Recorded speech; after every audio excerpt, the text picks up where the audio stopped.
നീ ഇതെന്തോന്ന് ബാഹുബലി കളിക്കണ? ഞാൻ അവളെയാണ് നോക്കണം. അവസാനം കളിക്കാത്ത ചില വീട്ടുകാര്യങ്ങൾ.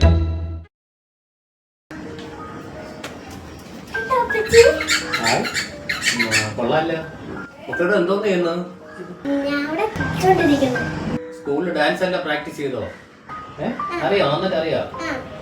പിന്നെ എന്ത് പിന്നെ കളിച്ചോക്കോ.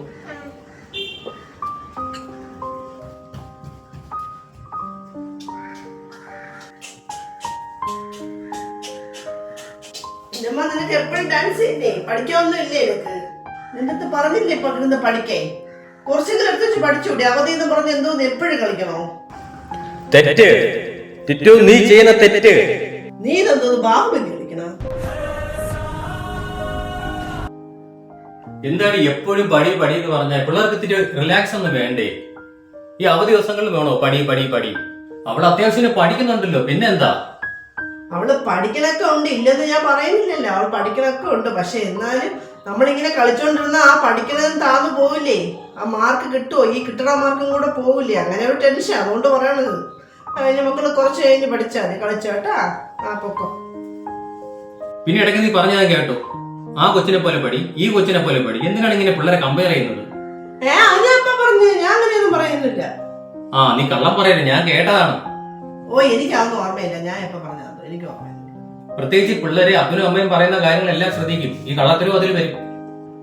അങ്ങനെയൊന്നും പറയണ്ട. എന്റെ മക്കൾക്ക് ആവശ്യത്തിന് അനുസരണ അച്ചടക്കം ഒക്കെ ഉണ്ട്. നമ്മൾ കുട്ടികളെ വളർത്തുന്ന സാഹചര്യം അനുസരിച്ചാണ് ഓരോ കുട്ടിക്കും തലച്ചോറിന്റെ വളർച്ചയും ബുദ്ധിശക്തിയും കൂടുന്നത്. ഓരോ കുട്ടികൾക്കും ഓരോ രീതിയിലുള്ള ബുദ്ധിശക്തി ആയിരിക്കും. പിന്നെ അച്ചടക്കവും അനുസരണയും ഈ പറയുന്ന പോലെ ഓരോരുത്തരെ കണ്ട് പഠിക്കാൻ പറയുന്നത് നല്ലതാണ്.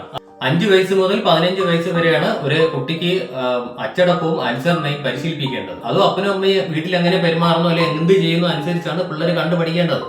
ഇപ്പൊ ഞാൻ എന്തോന്ന് വേണമെന്ന് പറയാം. അയ്യോ വേണ്ട, അപ്പനും അമ്മയും കാണിക്കുന്നത് തന്നെയാണ് മക്കളും കാണിക്കുന്നത്. കുഞ്ഞുങ്ങൾക്ക് സൂപ്പർ ഹീറോയിനും അപ്പനും അമ്മയും തന്നെയാണ്. അവർ അനുകരിക്കാൻ ശ്രമിക്കുന്നത് സ്വന്തം അപ്പനെ അമ്മയാണ്. കുഞ്ഞുങ്ങളുടെ മുന്നിലെങ്കിലും മാതാപിതാക്കൾ ബഹുമാനവും അനുസരണയും കാണിക്കാൻ ശ്രമിക്കുക.